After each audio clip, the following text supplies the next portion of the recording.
बोलते हैं हम लोग एक बार फिर से, बोले संगठन में शक्ति है पर अकेले में फटती है, इसीलिए वी ऑलवेज बिलीव इन कि भाई ग्रुप में रहोगे तो मस्त रहोगे, अकेले में रहोगे तो कुछ भी हो सकता है।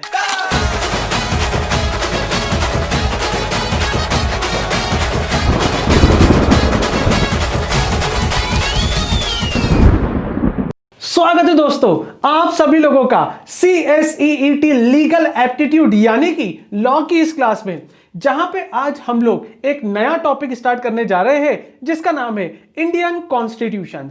यार ये इंडियन कॉन्स्टिट्यूशन या कॉन्स्टिट्यूशन ऑफ इंडिया के बारे में मैं तुम लोगों को क्या ही बताऊं यार, बचपन बीत गया भाई ये कॉन्स्टिट्यूशन ऑफ इंडिया के बारे में पढ़ते पढ़ते, कॉन्स्टिट्यूशन ऑफ इंडिया से रिलेटेड आर्टिकल्स पढ़ते पढ़ते और कॉन्स्टिट्यूशन ऑफ इंडिया के बेसिक फिलॉसफी, बेसिक आइडियोलॉजी क्या है इसके सुनते सुनते, इसको डिस्कस करते करते भाई हम लोगों का पूरा बचपन बीत गया है। सबसे पहले हम लोगों ने जो कॉन्स्टिट्यूशन पढ़ा था वो पढ़ा था भाई क्लास 4th में। आपका नहीं पता, मुझे मेरा पता है, मैंने क्लास 4th में पढ़ा था, ठीक है। उसके बाद भाई क्लास 6th में EVS करके एक सब्जेक्ट हुआ करता था, हिंदी मीडियम वाले जैसे मेरे जैसे जो बच्चे होते थे वो उसको बोलते थे नागरिक शास्त्र। तो नागरिक शास्त्र में कहीं ना कहीं हम लोगों को ये कॉन्स्टिट्यूशन ऑफ इंडिया से रिलेटेड प्रोविजंस पढ़ाए गए थे। अब चाहे तुम साइंस स्ट्रीम से बिलोंग करते हो, कॉमर्स स्ट्रीम से बिलोंग करते हो, आर्ट्स स्ट्रीम से बिलोंग करते हो या होम साइंस स्ट्रीम से बिलोंग करते हो, इट डजंट मैटर भाई, तुमने 12th चाहे किसी भी स्ट्रीम से किया हो, यहां पे तो नए नवेले तरीके से मैं तुम लोगों को कॉन्स्टिट्यूशन ऑफ इंडिया के प्रोविजंस बताने वाला हूं। सो फर्स्ट ऑफ ऑल इस कॉन्स्टिट्यूशन ऑफ इंडिया में क्या है, याद करो तुम लोग अपने 20 डेज प्लेस्ड का फर्स्ट लेक्चर, जहां पे मैंने तुम लोगों को बोला था भाई बिल्कुल इनिशियल लेवल पे, बिल्कुल स्टार्टिंग में, बिल्कुल बिगिनिंग में ही बोला था कि ये जो COI है that is constitution of India, ये दो लोगों पे एप्लीकेबल होता है। सबसे पहला एप्लीकेबिलिटी आती है इसके ऊपर गवर्नमेंट की, एंड देन ये एप्लीकेबल होता है भाई द पीपल। तो वो जो गवर्नमेंट के ऊपर एप्लीकेबिलिटी थी वो प्रोविजन हम लोग काफी कुछ मेजरली कवर कर चुके थे हमारे ये 20 डेज प्लेज के सबसे फर्स्ट लेक्चर में। आज हम लोग मेजरली जो डिस्कशन करेंगे वो डिस्कशन करेंगे भाई sovereignty, integrity and objectivity function and हमारे देश के पीपल की क्या क्या मॉरल राइट्स है, फंडामेंटल राइट्स है एंड फंडामेंटल ड्यूटीज है, उनके ऊपर हम लोग यहां पर डिस्कशंस करने वाले हैं। तो 1-on-1 बेसिस पे ग्रेजुअली, जैसे कि तुम लोग स्क्रीन पे देख सकते हो, ये 7 टॉपिक्स मेरे को तुम लोगों के साथ में डिस्कस करना है एंड बिलीव मी 5 मार्क्स का वेटेज है तुम्हारे CSEET की एग्जाम में इसका, एंड CSEET में 5 मार्क्स जो मैं तुम लोगों के साथ में डिस्कस करूंगा या जो कॉन्सेप्ट्स मैं आज इस लेक्चर में तुम लोगों को डिलीवर करूंगा वो सारे कॉन्सेप्ट से तुम्हारे 5 मार्क्स के क्वेश्चन पूरी तरीके से कवर हो जाएंगे। तो फर्स्ट ऑफ ऑल हम लोगों को ये समझ में आना चाहिए भाई कि कॉन्स्टिट्यूशन ऑफ इंडिया को इंट्रोड्यूस करने के पीछे रीजन क्या था, कब ये कमिटी बनी थी, कब हमारे इंडिया में कॉन्स्टिट्यूशन फाइनली इनैक्टमेंट में आया था, कब ये लॉन्च किया गया था, ये 2 चीजें समझना हमारे लिए बहुत जरूरी है। सबसे पहले एक डेट के साथ में शुरुआत करता हूं और वो डेट है 26 नवंबर 1949 को ये कॉन्स्टिट्यूशन बनाने की प्रक्रिया जो है वो स्टार्ट हो गई थी।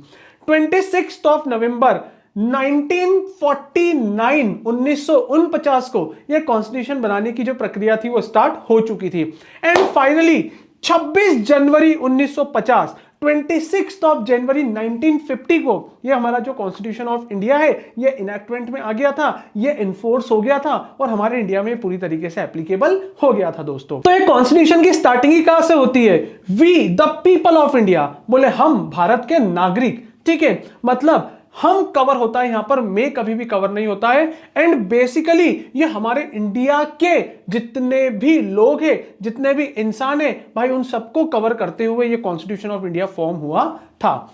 अब सबसे पहले हम लोगों को यहां पर यह समझना है भाई कि इस कॉन्स्टिट्यूशन ऑफ इंडिया में लिखा हुआ क्या क्या है, ये कॉन्स्टिट्यूशन ऑफ इंडिया बना क्यों था, इस कॉन्स्टिट्यूशन ऑफ इंडिया का मेन मकसद क्या था, ये सारी चीजें हम लोगों को समझ में आनी चाहिए। तो देखो मैं 1-on-1 बेसिस पे तुम लोगों को सारी की सारी चीजें बाइफरगेट करते जाता हूं, एक से एक बातों को जोड़ते जाता हूं और जब सारी बातें जुड़ जाएगी, जब ये सारी बातें एक धागे में पिरोई जाएगी, एक धागे में कि एक सुई में, जब इन सारी बातों को हम लोग एग्रीगेट कर लेंगे देन बिलीव मी आप लोगों को इस चैप्टर को बार बार पढ़ने की जरूरत नहीं पड़ेगी। तो चलिए साहब हम लोग शुरू करते हैं। देखो सबसे पहले स्टार्टिंग यहां से होती है भाई कि हमारे इंडिया में फेडरल सिस्टम है या यूनिटरी सिस्टम है। सर फेडरल और यूनिटरी का मतलब क्या होता है? क्या हमारे इंडिया में संघीय प्रणाली है या एकीय प्रणाली है? सर संघीय और एकीय कैसी कैसी बात कर रहे हो यार? देखो साहब, फेडरलिज्म का मतलब क्या होता है कि यार एक सेंट्रल गवर्नमेंट है, सेंट्रल गवर्नमेंट के बाद में स्टेट गवर्नमेंट के पास भी अपने अपने फंक्शंस को परफॉर्म करने की अलग अलग पावर है।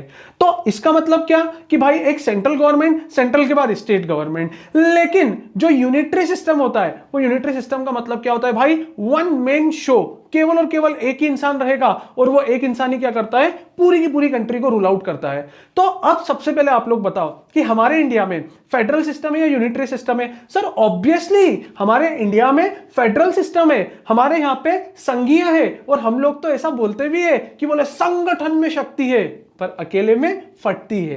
क्या बोलते हैं हम लोग? एक बार फिर से बोले, संगठन में शक्ति है पर अकेले में फटती है। इसीलिए वी ऑलवेज बिलीव इन कि भाई ग्रुप में रहोगे तो मस्त रहोगे, अकेले में रहोगे तो कुछ भी हो सकता है। इसीलिए तुम लोग देखना ना, वो जो तुम्हारे फेवरेट है ना, वो भी आते तो झुंड में ही है, अकेले कभी नहीं आते। मैं किसकी बात कर रहा हूं तुम लोग समझ सकते हो बहुत अच्छे तरीके से, ठीक है।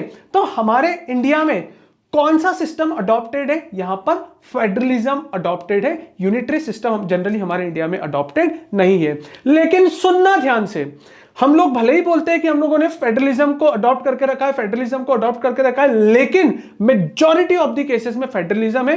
लेकिन कहीं कहीं पर हम लोगों ने क्या करके रखा है भाई? यूनिटरी सिस्टम को भी अडॉप्ट करके रखा हुआ है। सर यूनिटरी सिस्टम को कैसे अडॉप्ट करके रखा हुआ है? देखो भाई, फेडरलिज्म का मतलब क्या होता है? सेंट्रल गवर्नमेंट के भी पास पावर है, स्टेट गवर्नमेंट के पास भी पावर है। लेकिन यूनिटरी सिस्टम का मतलब क्या होता है कि जो पावर सेंट्रल गवर्नमेंट के पास है वो पावर केवल और केवल सेंट्रल गवर्नमेंट के पास है, फिर जो पावर स्टेट गवर्नमेंट के पास है वो पावर केवल और केवल स्टेट गवर्नमेंट के पास है। मतलब वहां पर वो जो होली एंड सोली पावर देके रखी है, आप उसको मॉडिफाई नहीं कर सकते हो, चेंज नहीं कर सकते हो। इसीलिए ऐसा बोला जाता है कि मेजॉरिटी हमारा जो इंडिया है ना, वो फेडरलिज्म पे बेस्ड है। लेकिन कहीं कहीं पे इतू सा छोटू सी जगह पे क्या हो जाता है भाई? वो यूनिटरी सिस्टम को भी अडॉप्ट कर लेता है। सर कोई ऐसी कंट्री बताओ ना जो फेडरलिज्म पे बेस्ड हो, और कोई ऐसी कंट्री बताओ ना जो यूनिटरी सिस्टम पे भी बेस्ड हो। ओके, मैं आपके क्वेश्चन का आंसर करता हूं। सबसे पहली बात भाई, हमारा India, prime minister Modi ji, फिर आप देखो ना योगी जी भी है, हमारे मामा जी मतलब शिवराज सिंह चौहान भी है, ठीक है, भूपेंद्र सिंह हुड्डा भी है, फिर उसके बाद में भाई अशोक गहलोत साहब भी है, मतलब उद्धव ठाकरे जी भी है, जिसको एक बहुत फेमस पत्रकार है वो ऐसा करके बोलता है उद्धव ठाकरे जी, ऐसा करके भी बोलता है। होपफुली आप लोग समझ गए होंगे मैं किसकी बात कर रहा हूं, ठीक है। एंड इस वीडियो के थ्रू मेरा मकसद भाई किसी को अटैक करना या हर्ट करना नहीं है। आई एम जस्ट, मतलब हम लोग तो केवल और केवल यहाँ पे डिनोट कर रहे हैं, कॉन्सेप्ट समझने की कोशिश कर रहे हैं भाई। मैं कोई न्यूज एडिटर नहीं हूं, मैं कोई न्यूज एंकर नहीं हूं, और ना मैं कोई पॉलिटिशियन हूं भाई, है ना। प्लीज कहीं से कहीं तक कनेक्ट मत करना। मैं एक छोटू सा एक टीचर हूं जो तुम लोगों को कॉन्स्टिट्यूशन ऑफ इंडिया पढ़ाने आया हूं। चलिए साहब, अब मजे की बात यह है कि ये जो हमारे देश में जो फेडरलिज्म है, ये फेडरलिज्म में क्या बोला है कि भाई सेंट्रल गवर्नमेंट की अपनी पावर है, लेकिन सेंट्रल गवर्नमेंट ने क्या करके रखा है? स्टेट गवर्नमेंट को भी अपनी अलग अलग पावर दे के रखी है। क्या सेंट्रल गवर्नमेंट के हाथ में था क्या पावर देना? नहीं, ये पावर कहां से मिली है उनको? कॉन्स्टिट्यूशन ऑफ इंडिया से मिली है। तो ये जो पावर कॉन्स्टिट्यूशन ऑफ इंडिया से मिली है ना, तो यहां पर क्या हुआ है कि भाई सबका साथ सबका विकास वाली बात है। It means what? कि सबके पास इक्वल पावर है, वो अपनी डिसीजन मेकिंग को ले सकते हैं। लेकिन यूनिटरी सिस्टम की यदि मैं बात करूं भाई, अमेरिका अभी तक वहां पर केवल और केवल ट्रंप बाबा का राज चलता था। अरे बाबा अपने यहां के अकॉर्डिंग, ठीक है, वहां पे पता नहीं इसको क्या बोलते होंगे, जो भी बोलते होंगे वो बोलते होंगे, ठीक है, हम लोग उसको ट्रंप बाबा बोलते हैं। तो अमेरिका में ट्रंप बाबा के नीचे कोई ऐसे मामा जैसे, कोई योगी जैसे, योगी आदित्यनाथ जी जैसे, ठीक है, कई अशोक गहलोत जी जैसे, ऐसे लोग नहीं होते थे। वन मैन शो भाई, जो वहां पर ट्रंप बाबा ने बोल दिया वो फाइनल, उसके अलावा किसी की भी नहीं चलेगी। तो वो कौन सा सिस्टम हो गया वहां पर? यूनिटरी सिस्टम हो गया। तो एक ही हमारे कॉन्स्टिट्यूशन ऑफ इंडिया का आप एक बेसिक सिस्टम समझ लो भाई। हमारे यहां पे मेजॉरिटी ऑफ द पोर्शन पे फेडरलिज्म है, लेकिन जहां पर स्पेसिफिक एक्टिविटीज करना है, फिर वहां पे हम लोग क्या हो जाते हैं? वहां पर हम लोग यूनिटरी सिस्टम को भी अडॉप्ट कर लेते। तो ये हमारा फर्स्ट पॉइंट, इंट्रोडक्शन में तुम लोगों को तुम्हारे स्टडी मटेरियल में हम लोग हमारे आईसीएसआई के मटेरियल को रेफर करते, प्रिफर भी करते, बिकॉज सबसे ज्यादा ऑथेंटिकेटेड वही बुक है, उसके अलावा दूसरी कोई भी बुक सबसे ज्यादा ऑथेंटिकेटेड नहीं होती है, ठीक है। अब देखिए साहब, सेकंड जो पॉइंट है, सेकंड जो आज का इंपॉर्टेंट टॉपिक है, वो है भाई तुम्हारा फंडामेंटल राइट्स। और इस फंडामेंटल राइट्स को बोला जाता है मौलिक अधिकार। मौलिक अधिकार मतलब भाई ऐसा है कि यदि तुम भारत के सिटीजन हो, यदि तुम भारत के नागरिक हो, यदि तुम भारत में पैदा हुए हो, यदि तुम्हारा भारत से कोई कनेक्शन है, कोई लिंकेज है, कोई लेना देना है, लेना देना हमेशा इन टर्म्स ऑफ पैसा नहीं होता है, कभी कभी लेना देना मॉरली भी हो जाता है।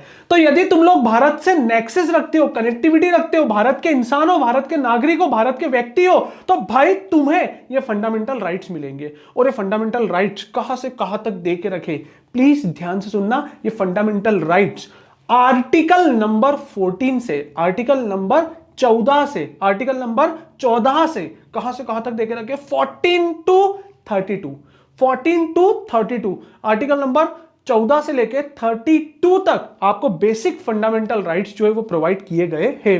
और इन फंडामेंटल राइट्स की बहुत सुपीरियर तरीके से हमारे स्टडी मटेरियल में क्या बना हुआ है, एक डायग्राम बना हुआ है। तो भाई हमारा जो ये स्टडी मटेरियल है ना, इस स्टडी मटेरियल में एकदम सुपीरियर तरीके से, बहुत अच्छे से, बिल्कुल ग्राफिकल प्रेजेंटेशन में ये सारे के सारे फंडामेंटल राइट्स को एक्सप्लेन किया हुआ है। And as I earlier told you कि भाई आर्टिकल नंबर 14 से लेके, आर्टिकल नंबर 14 से लेके आर्टिकल नंबर 32 तक हमारे an number of fundamental rights को यहां पर मेंशन किया गया है। सर बोले क्या क्या फंडामेंटल राइट्स आप एक बार मोटा मोटी बता दो ना। अच्छा तुम लोग भी मेरी लैंग्वेज बोलना सीख गए, मोटा मोटी बोल के दिखा दो। एनीवेज कोई बात नहीं यार, मजे में पढ़ो, मस्ती में पढ़ो, लेकिन अल्टीमेटली जो हमारा सोल पर्पस है कि एग्जाम क्लियर करना है, वो एग्जाम क्लियर होनी चाहिए भाई। बिना एग्जाम क्लियर करे मत रुकना, बिना एग्जाम क्लियर करे अपने एफर्ट्स मत कम करना। एग्जाम क्लियर करना है मतलब करना है, दैट्स इट। सबसे प्राइमा फेसी ऑब्जेक्टिव हमारा यही होना चाहिए। तो चलिए साहब देखो, मैं तुम लोगों को तुम्हारी ही लैंग्वेज में मोटा मोटी एक फंडामेंटल राइट्स यहां पर बताने की कोशिश करता हूं। देखो साहब, सबसे पहले होता है राइट टू एजुकेशन, फिर होता है भाई हमारा right to freedom, right to speech, right to मतलब जो भी हमारे कास्ट कम्युनिटीज के, रिलीजियस के जो भी फंक्शंस होते हैं वो फंक्शन, ठीक है। Right to express over thought, मतलब राइट टू एक्सप्रेस होता है कि भाई हम लोग क्या बोल रहे हैं, क्या सोच रहे हैं, क्या कहना चाहते हैं। वो ऐसा बोलते हैं ना, कहना क्या चाहते हो भाई। तो अल्टीमेटली भले किसी को समझ में आए या ना आए, बट हमारे कॉन्स्टिट्यूशन ने हमको क्या करके रखा है, फंडामेंटल राइट देके रखा है। कुछ भी बोलो, कुछ भी बोलने का मतलब वो नहीं जो आप लोग एक दूसरे को आपस में बोलते रहते हो, ठीक है। यहां पे कुछ भी बोलने का मतलब ये भाई कि आप लोग अपने मन के आचारों को विचारों में कन्वर्ट करके पब्लिक के सामने उसको एक्सप्रेस कर सकते हो भाई। तो ये ऐसे कुछ बेसिक फंडामेंटल राइट्स बताए गए हैं। सुनो मेरी बात मेरे प्यारे बच्चों ध्यान से। तुम्हारे आईसीएसआई के स्टडी मटेरियल में अभी मैं तुम लोगों को गो थ्रू करवाऊंगा, पहले एक बार कॉन्सेप्ट पूरे डिलीवर कर दूं, फिर मैं डायरेक्टली आईसीएसआई के स्टडी मटेरियल पे आऊंगा।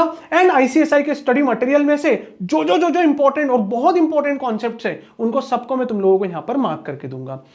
सुनो मेरी बात ध्यान से, तुम लोगों को कॉपी में एक लिस्ट बनाना है। उस लिस्ट में आर्टिकल का name and number, name and number, name and number, ऐसा करके पूरा 14 से लेकर 32 की एक लिस्ट बनाना।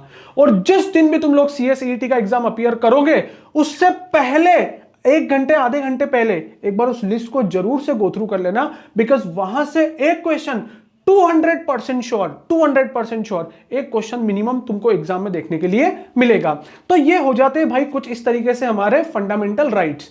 लेकिन एक चीज यू हैव टू अंडरस्टैंड मेरे प्यारे दोस्तों, प्लीज समझने की कोशिश करना कि भाई जहां जहां पे राइट्स होते हैं ना वहां वहां पे ऑब्लिगेशंस भी होते हैं, जहां जहां पे राइट्स होते हैं ना वहां वहां पे ड्यूटीज भी होती है, जहां जहां पे पावर्स होती है ना वहां वहां पे लाइबिलिटीज भी होती है। तो देखिए दोस्तों, आज मैं तुम लोगों को एक कॉन्सेप्ट बताऊंगा और ये कॉन्सेप्ट की इंपॉर्टेंस तुमको अभी समझ में नहीं आएगी, लेकिन जिस समय तुम लोग प्रोफेशनल बन जाओगे या जिस समय तुम लोग प्रैक्टिकल लाइफ, रियल लाइफ में या तुम्हारी प्रोफेशनल लाइफ में काम करने लगोगे ना, उस समय तुमको यह कॉन्सेप्ट याद आएगा। एंड उस समय तुम्हें मेरी भी याद आएगी कि हाँ सर, यूट्यूब पे आके इस 20 डेज प्लेज में हमको सीएसईटी का एक कोर्स पढ़ाने वाले सीएस गौरव माहेश्वरी सर आए थे और जहां पे उन्होंने हमको ये इंपॉर्टेंट कॉन्सेप्ट पढ़ाया था कि if there is a power is subject to condition, subject to restrictions, power is not always super fatal. अरे सुना देना गांव वालों को जाके, भाई तुम्हारे हर गांव के चौराहे पे जाके चिल्ला चिल्ला के ये बात बोल देना कि if there is a power is subject to condition, power is subject to restrictions, power is not always super fatal. It means what? जब भी आपको लॉ में कोई पावर मिली है, जब भी आपको लॉ में कोई राइट मिला है, तो उस पावर एंड राइट्स के साथ में कुछ ऑब्लिगेशंस, कुछ लाइबिलिटी, कुछ ड्यूटीज भी आती है। केवल और केवल ऐसा नहीं होगा कि आपको भाई पावर दे दी जाएगी और बोल देंगे लाइबिलिटी तुम्हारा पड़ोसी बियर करेगा। ना जी ना, ऐसा कभी नहीं होता है। If there is a power, power is subject to condition, subject to restrictions, subject to obligations. वहां पर कुछ ऑब्लिगेशंस होती है, कुछ रेस्ट्रिक्शंस होती है, कुछ लिमिटेशंस होती है। एंड जब भी तुम लोग उस पावर को यूटिलाइज करोगे, आपको वो लिमिटेशन, रेस्ट्रिक्शंस और लाइबिलिटीज को क्या करना है, टेक केयर करना है, उसका ध्यान रखना है। इसी बात को हमारे कॉन्स्टिट्यूशन ऑफ इंडिया ने भी अगेन डबल वेरीफाई कर दिया, अगेन क्रॉस वेरीफाई किया। एंड यहां से फर्स्ट टॉपिक जो हम लोगों ने पढ़ा था, वो टॉपिक क्या था, हमारे फंडामेंटल राइट्स। एंड उसके बाद जो नेक्स्ट टॉपिक आया है हमारे पास में भाई, वो टॉपिक का नाम क्या आया है, एज यू कैन सी वहां पर लिखा हुआ है भाई कि फंडामेंटल ड्यूटीज। मतलब पहले तो राइट्स है हमारे, उस राइट्स के साथ साथ में क्या है भाई, कुछ पर्टिकुलर ड्यूटीज भी है। तो अब मैं तुमसे ये बोलना चाह रहा हूं कि भाई जो फंडामेंटल ड्यूटीज है, उसमें भी आपका एक क्वेश्चन आया कि सर मोटा मोटी हम लोगों को फंडामेंटल ड्यूटीज भी बता दो ना, कि फंडामेंटल ड्यूटीज क्या होती है। वो स्टडी मटेरियल में लिखा हुआ है, हमारे क्लास वाले नोट्स में लिखा हुआ है, हमने जिनके यहाँ से कोचिंग की थी भाई, उन कोचिंग वालों ने भी हमको पढ़ाया हुआ है, बट सर वो एग्जैक्टली हमारे माइंड में हिट नहीं करता है। देखो ना यार, हम लोग बिना बुक के, बिना किताबों के आज मैं तुम लोगों को पढ़ाऊंगा। एंड वैसे भी यार एक चीज समझो ना यार, भाई वो टीचर ही क्या जो किताबों को देख के पढ़ाए, टीचर तो, असली टीचर तो वो होता है भाई जो दिल से पढ़ाए, ठीक है।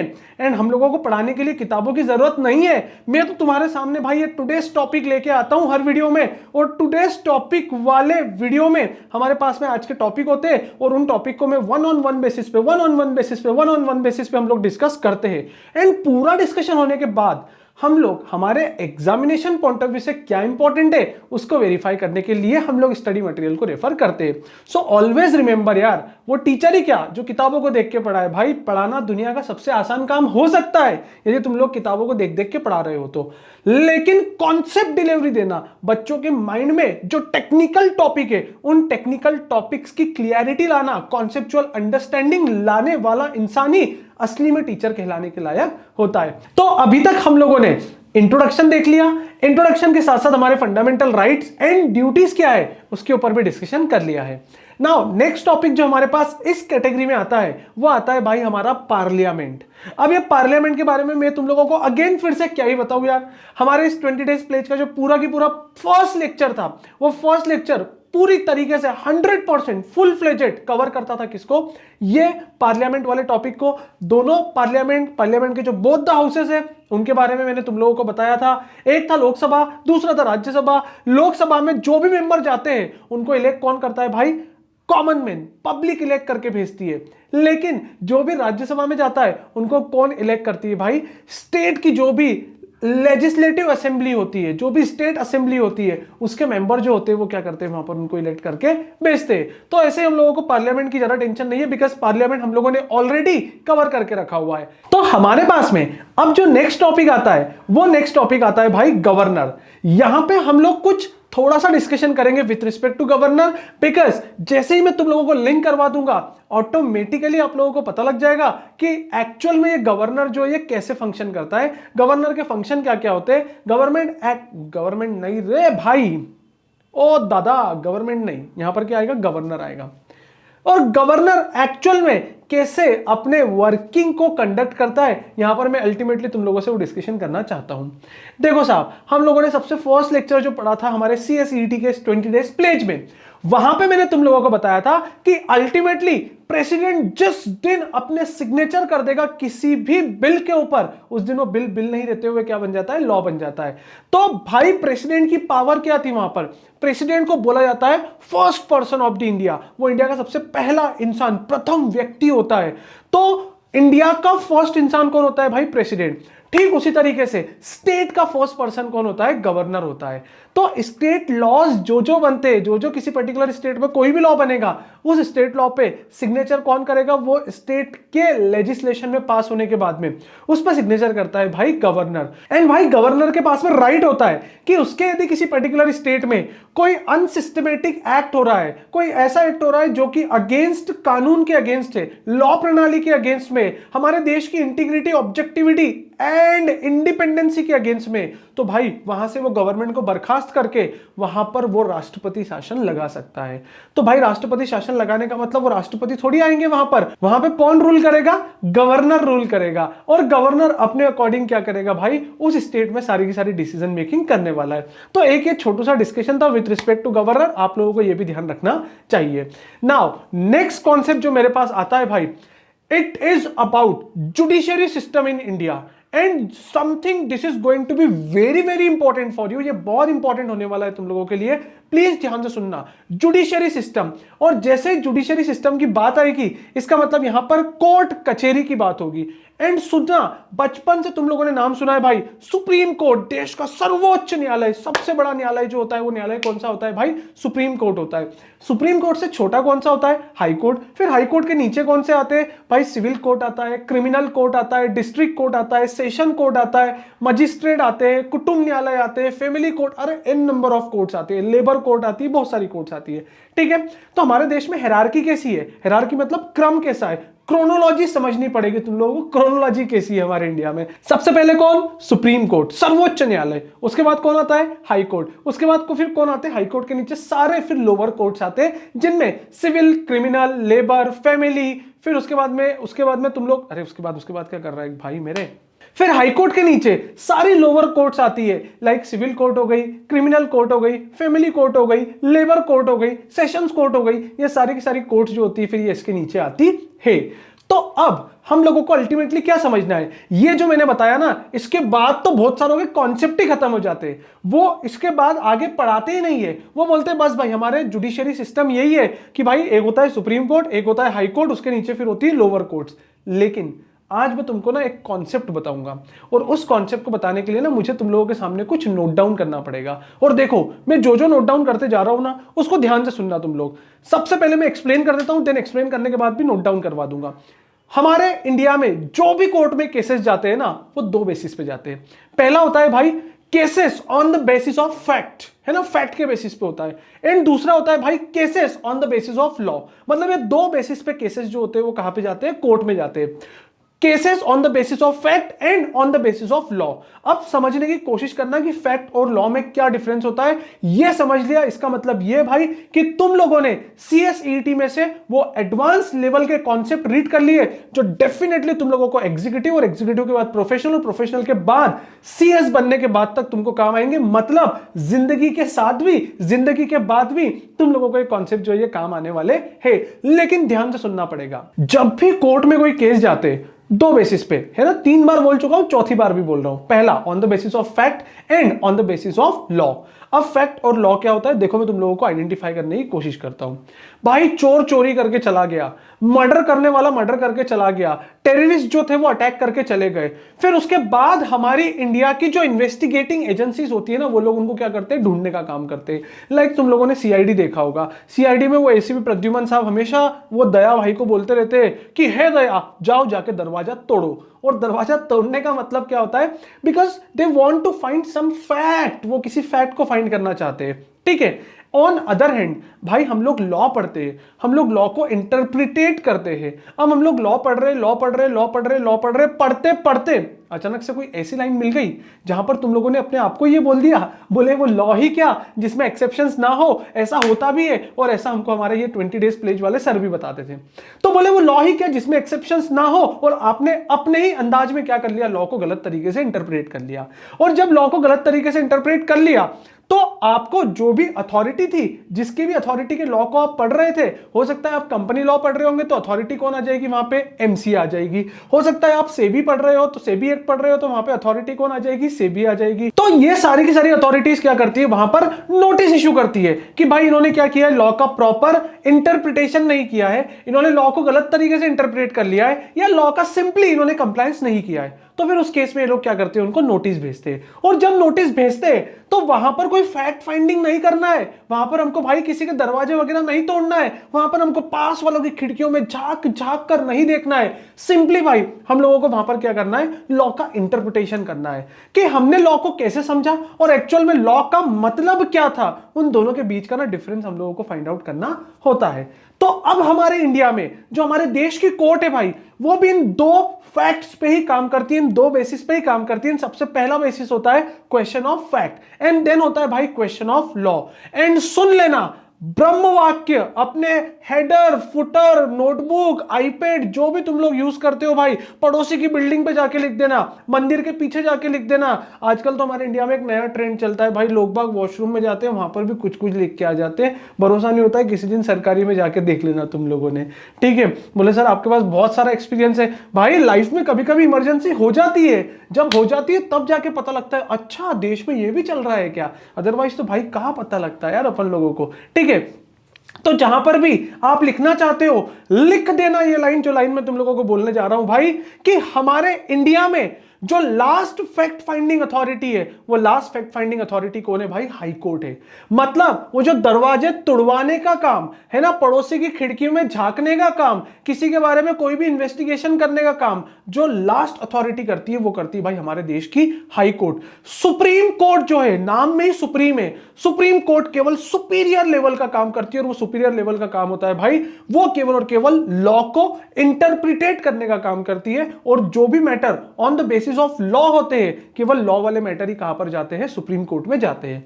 तो सर बोले यदि फैक्ट वाले मैटर पे जो इन्वेस्टिगेशन और सर्च वाले मैटर जो है वो फाइनली कहां पे कंप्लीट हो जाएंगे, वो फाइनली कंप्लीट हो जाएंगे भाई हाई कोर्ट। हाई कोर्ट के बाद तुम लोग सुप्रीम कोर्ट के पास में उन इन्वेस्टिगेशन वाले मैटर को लेकर नहीं जा सकते हो, because high court is the last fact finding authority होती है, एंड सुप्रीम कोर्ट भाई सुपीरियर लेवल का काम करती है, इंटेलिजेंसी वाला काम करती है, और वो काम होता है भाई इंटरप्रिटेशन ऑफ लॉ का। तो ये बात समझ लेना, तुम्हारे स्टडी मटेरियल में भी लिखी हुई है, बट सब्जेक्ट टू कंडीशन भाई वो इतनी डिफिकल्ट लैंग्वेज में लिखी हुई है, इतने घुमा फिरा के राउंडेड राउंडेड कर करके तुम लोगों को बताई गई है कि भाई पढ़ने वाले और पढ़ाने वाले दोनों का इंटरेस्ट ही खत्म हो जाता है। लेकिन मैंने तुम लोगों को फाइनल कंक्लूजन दे दिया है भाई कि कौन फैक्ट फाइंडिंग अथॉरिटी होगी और कौन इन्वेस्टिगेटिंग, मतलब सॉरी इट्स माय मिस्टेक मैंने तुम लोगों को फाइनल कंक्लूजन दे दिया है भाई कि कौन फैक्ट फाइंडिंग अथॉरिटी होगी और कौन लॉ को इंटरप्रेट करने वाली अथॉरिटी होगी। इसको हमने बड़े प्रिसाइज तरीके से यहां पर डिस्कस कर लिया है।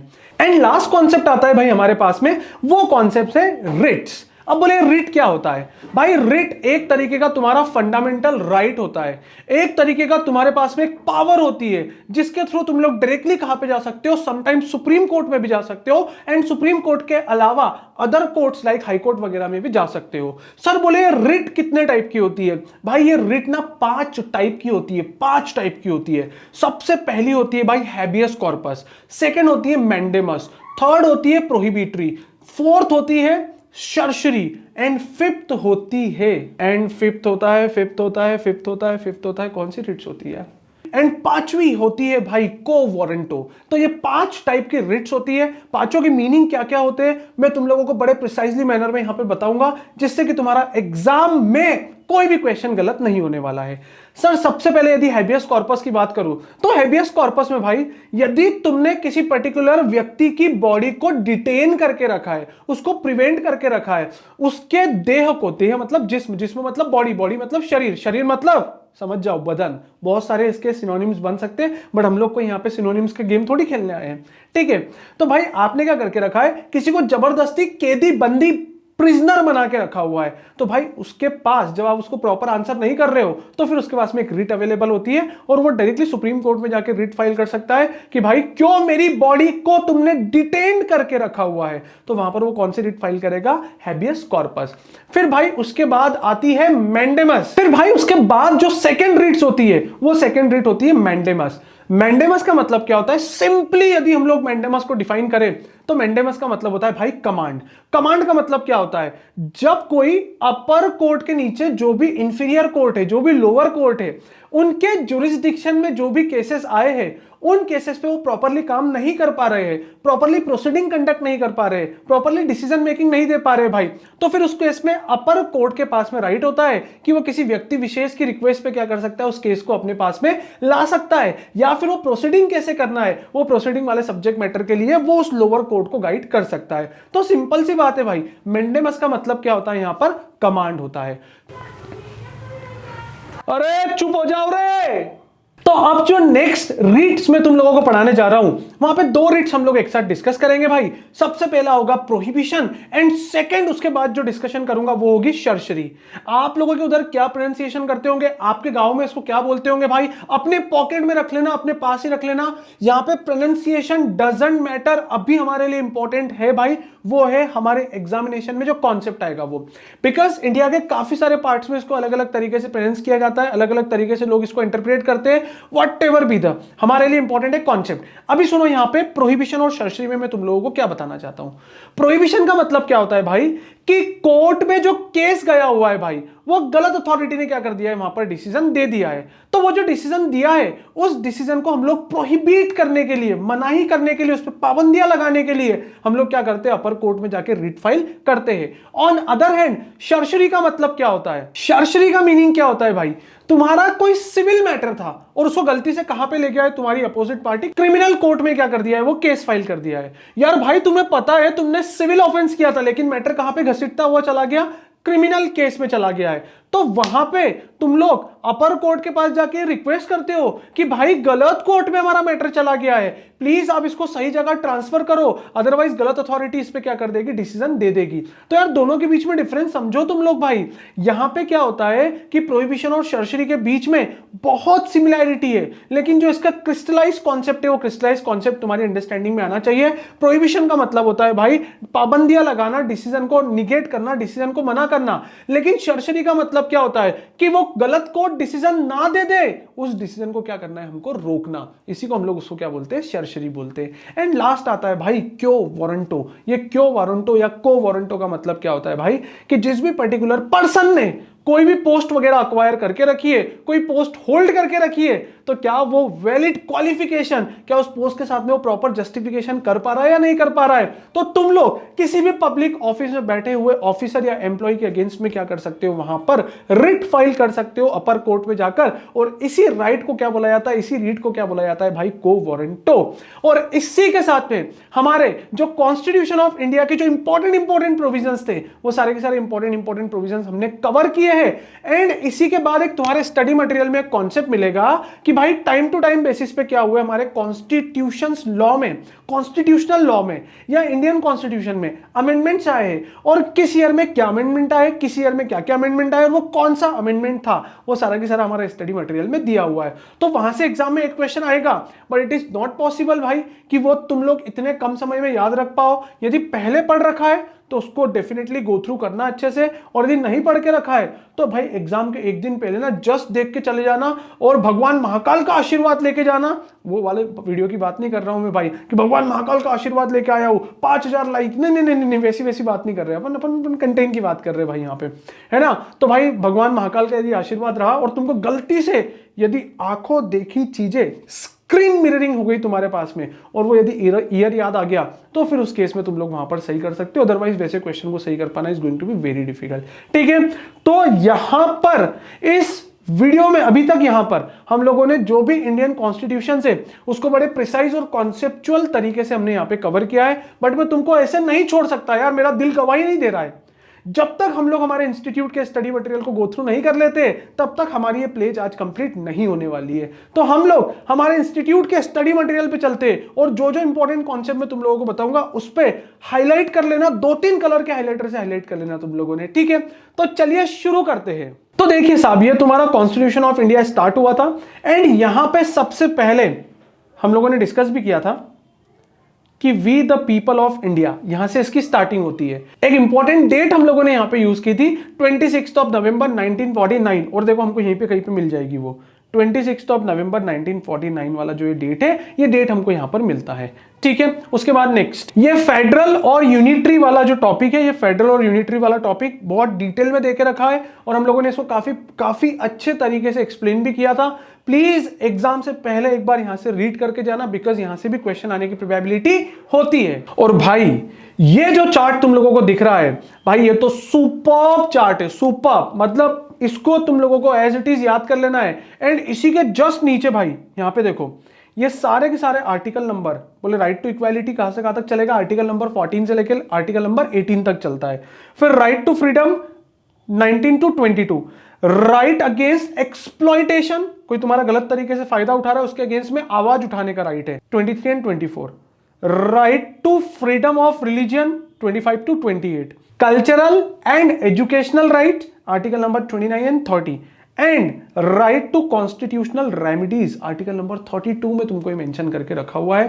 प्रॉपर लिस्ट बनाना, ये ऐसी लिस्ट मत बनाना भाई कि ये यहां पे हमने बना ली 14 से लेकर 32 तक की लिस्ट। आप लोगों को 14 में क्या लिखा हुआ है, 15 में क्या लिखा हुआ है, टिल 32 तक इंडिविजुअल क्या करना है, आपको वहां पर लिस्ट प्रिपेयर करना है। नाउ नेक्स्ट, अब भाई यहां पे जो टॉपिक दिया हुआ है ना, फंडामेंटल ड्यूटीज, यानी फंडामेंटल ड्यूटीज ना बहुत सिंपल है भाई, कि हमारा जो नेशनल एंथम है, नेशनल फ्लैग है, इन केस ऑफ इमरजेंसी भाई यदि देश के लिए लड़ना भी पड़े, देश के लिए मर भी मिटना पड़े, तो भी हम लोगों को उसके लिए तैयार रहना चाहिए भाई। बोले जो भी हमारे नेशनल हेरिटेज है, जो भी हमारे नेशनल प्राइड वाली चीजें हैं, ठीक है, जो भी हमारे देश का गौरव है, मतलब मैं नहीं है भाई, हमारे देश का गौरव, हमारे देश का प्राइड है, ठीक है, तो उन सारी चीजों की क्या करना है, हमको टेकिंग केयर करना है। ये हमारी सोशल एंड मॉरल क्या है, यहां पर रिस्पॉन्सिबिलिटीज है। तो ऐसी काफी सारी रिस्पॉन्सिबिलिटीज को in the form of duties देके रखा हुआ है, एकदम सिंपल है, कोई भी कहीं से डिफिकल्टीज नहीं आने वाली है। उसके बाद भाई ये पार्लियामेंट वाला टॉपिक हम लोग बहुत बार डिस्कस कर चुके हैं, तो हमको एज ऑफ नाउ यहां पर कोई भी प्रॉब्लम नहीं होगा। फिर भैया जो इंपॉर्टेंट टॉपिक की कैटेगरी में आता है वो आता है भाई हमारे देश का कोर्ट, है ना, मतलब जो जुडिशियल सिस्टम है। और वो जुडिशियल सिस्टम में यहां पे इन्होंने क्या बोला है भाई, देखो सुप्रीम कोर्ट सबसे ऊपर, फिर हाई कोर्ट, फिर district and subordinate court की बात आती है, जहां पे civil court and criminal court की बात होती है। फिर उसके बाद में रिट्स, ये 5 टाइप की रिट्स होती है। सबसे पहला जो था वो था भाई हैबियस कॉर्पस, सेकेंड जो था वो था मैंडेमस, थर्ड जो था वो था प्रोहिबिशन, फोर्थ जो था वो था सर्शरी, एंड फिफ्थ जो था वो था को वारंटो या quo warranto, whatever you want to say. And सबसे लास्ट टॉपिक जो एक खतरनाक टॉपिक है भाई, इस टॉपिक का नाम है मेजर कॉन्स्टिट्यूशनल अमेंडमेंट। तो एक बार इसको रीड कर लेना।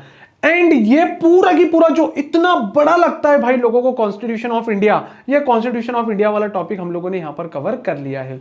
मिलेंगे हम लोग नेक्स्ट पेज में, जहां पर हम लोग कुछ नेक्स्ट डिस्कशन करेंगे, कुछ नया डिस्कशन करेंगे, और इनफैक्ट बहुत धमाकेदार तरीके से हम लोग नेक्स्ट टॉपिक को भी डिस्कस करने वाले हैं। तब तक के लिए आप लोग कनेक्टेड रहिए, अच्छे से पढ़िए, खूब मेहनत करो। मिलते हैं हम लोग नेक्स्ट लेक्चर में, तब तक के लिए टेक केयर गाइस।